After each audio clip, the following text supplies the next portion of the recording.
transcription. So in conjunction with the RNA polymerase, it comes along and then it binds to that promoter, and once it does that, you have an open complex. And when I say open complex, I'm referring to the DNA being opened up to allow transcription to occur. And once that RNA polymerase when that RNA polymerase generates the first transcript, the sigma factor is released, and then it brings in another RNA polymerase and then goes it down the DNA again until it finds what it needs to find in that -10 and -35 region. And as I said before, always keep in mind that we have the way these sigma factors and many of these other transcription factors find this is they're interacting. They interact when they move along this phosphodiester backbone in the general way, then suddenly their units of these polypeptides or amino acids are sticking out here. They will suddenly interact with this, and the next thing you know, you have the protein will stop and say, this is the region where we're supposed to. So this could be the -10 or it could be the -35. And it's in the major groove. So you have the binding of the RNA polymerase to the promoter. Basically, it forms the closed complex, and the open complex is formed when it actually goes to the exact location of the -10. So it's in closed complex here. Then it comes over here, opens up the complex.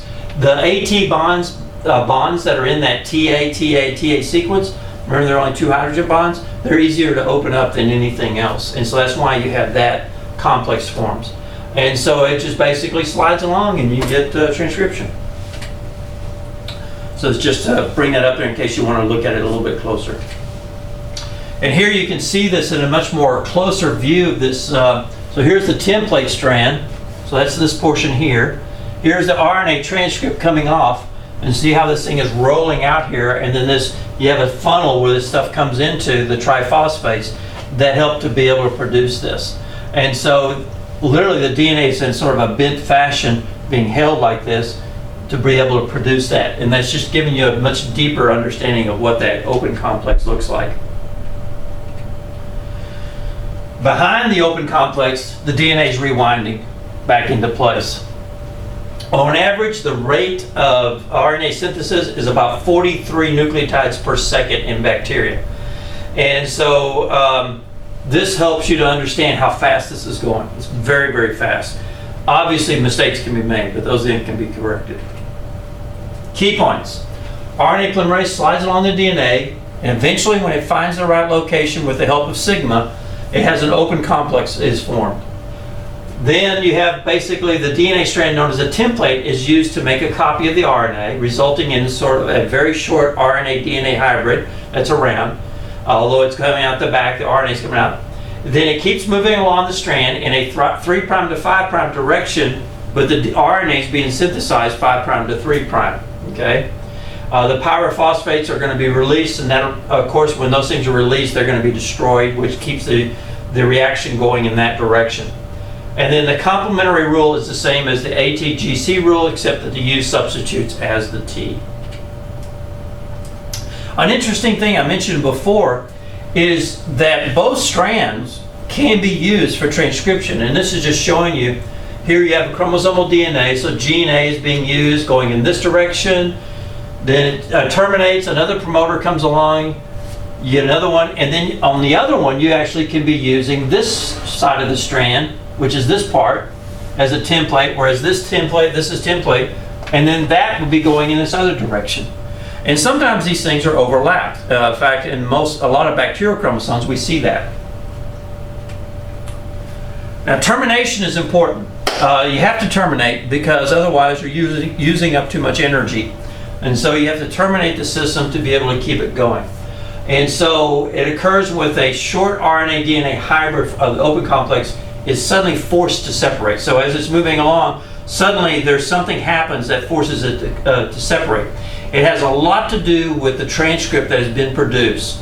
The transcript that's been produced will form it will start to fold into a 3-dimensional shape as it's moving along, and it'll have some base-base interactions that cause this. And one of these base-base interactions is in one very terminal area that creates a hairpin loop, and that hairpin loop will cause the actual RNA-DNA hybrid to let go. it's either going to be requiring a protein to do this, or it's going to be doing it on its own, so it doesn't require. That protein is Rho, so it's called Rho-dependent termination or Rho-independent termination, depending on the RNA molecule itself. So for example here, the Rho protein will come along and bind. It'll recognize a particular site, and it'll bind, and it'll move along, and it'll push the RNA molecule into that hairpin loop. And when it does that, that loop will basically cause this RNA DNA hybridization to break loose. And so that's called a Rho-dependent type of termination. Or in a Rho-independent termination, the actual sequence of the RNA molecules folds up very quickly into this stem loop structure, and when it does, that helps to eliminate this particular transcript and terminate, cause the RNA polymerase to come off. All right. So that's the basic concept of transcription in bacteria. So let's move on and start looking at the concept of transcription in eukaryotes. As I said before, we first started looking into yeast, which is a very small eukaryotic organism, and it opened the door to helping us look at seeing how things work in that particular organism.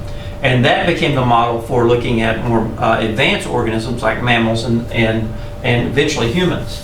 So many of the basic gene transcriptions features are similar in bacteria and eukaryotes. However, the gene transcription in eukaryotes is going to be a lot more complex. We have our organelles, we have larger, more complex cells because we have organelles in there. Added cellular complexity means more genes to encode the proteins are required. And multicellularity adds a whole nother level of regulation. That means other cells next to one cell can have an influence on how that cell is going to express, which genes it's going to express.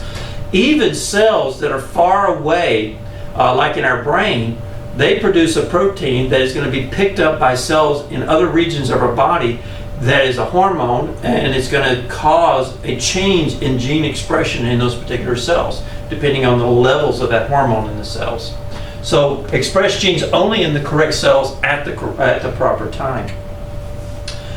Now, in eukaryotes, we have actually 3 RNA polymerases. RNA polymerase 1 works mainly in the nucleolus region of the of the nucleus. This is a region where it's mostly ribosomal RNA, and these ribosomal RNAs are being produced, interacting with ribosomal proteins before they're transported out into the cytoplasm. So the 28S, 18S, 5.8S ribosomal RNAs are being utilized there in those regions. The 28S, we'll learn later on, this is the guy that's heavily involved in the production of the peptide bond between amino acids. This is RNA polymerase 2. Now this is the one that is involved in making the messenger RNAs, okay? It's got about 12 structural subunits, and most of the other RNAs are produced as well. RNA polymerase 3, also located in the nucleolus, heavily involved in whatever is needed for production of ribosomes. It produces all the transfer RNAs. It produces an additional ribosomal RNA, 5S, and then some other RNAs are produced as well. Now, we're not going into the production of microRNAs and non-linear RNAs at this particular point in time. All right, so RNA polymerases. There are some structural characteristics, and notice here we're looking at the yeast RNA polymerase 2.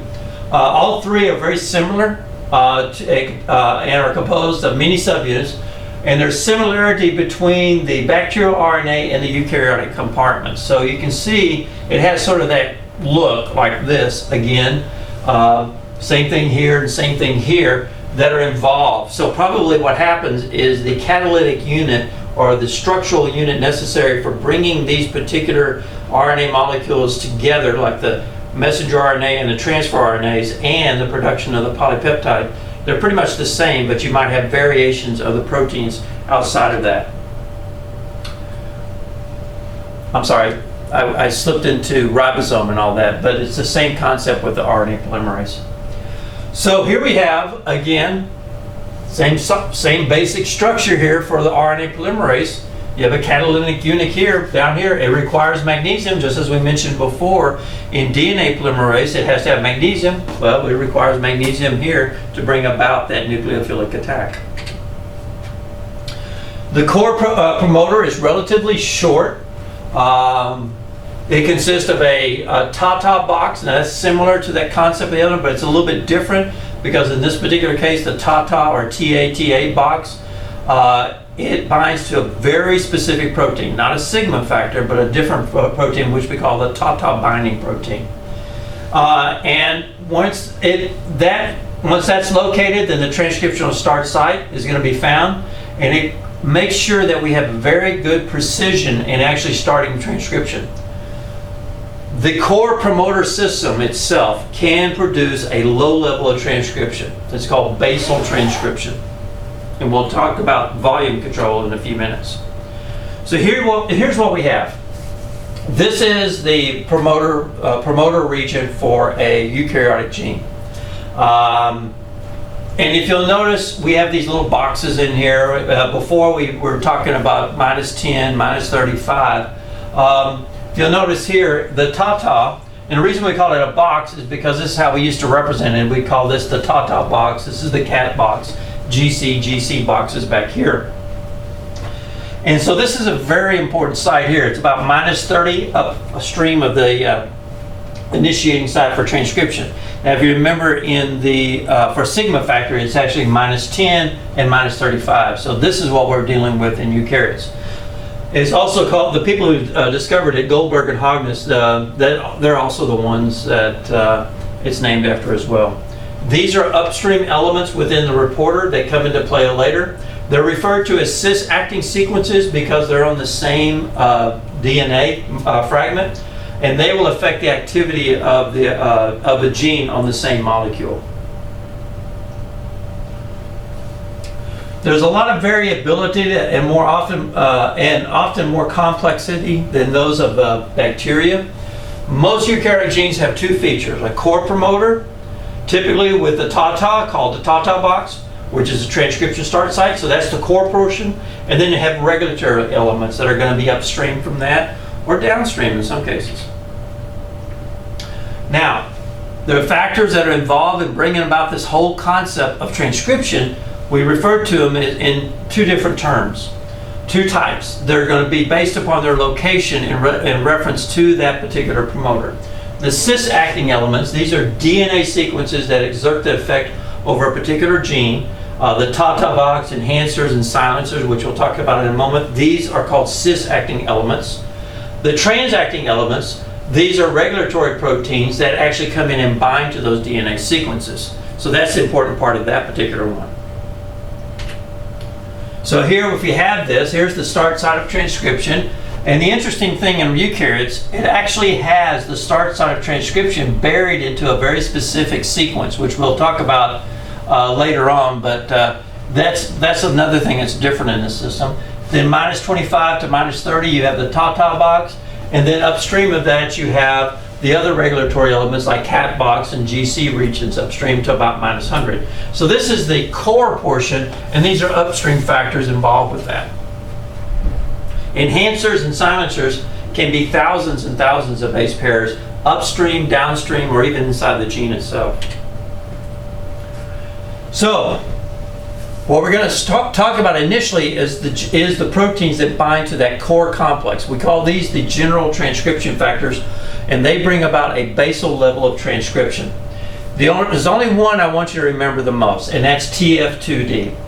TF2D is the one that binds to the TATA box. Once it's in place, and once it gets in there, all the other general transcription factors come into play, and eventually the RNA polymerase. Now, each and every one of these in this, what we call now the initiating complex, where it brings in the RNA polymerase, each and every one of these has a function in transcription. Now, I'm not going to go into too much detail of how that works, but some of them are opening up the helix, some of them are actually doing a phosphorylation event, adding phosphates to the polymerase to get it started. There's a variety of different things that come into play, but the most important thing is knowing where that transcription factor, the TATA box, where you have TF2D binding to it. Now, we're going to mention the concept of how you bring about an upregulation of transcription. As I said before, that initiating complex involving TF2D and the other general transcription factors creates the initiating complex. that produces a low level of transcription or a basal level. Well, how do we turn the transcription up?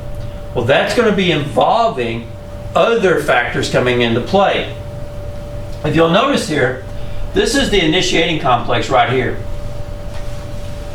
and with the general transcription factors.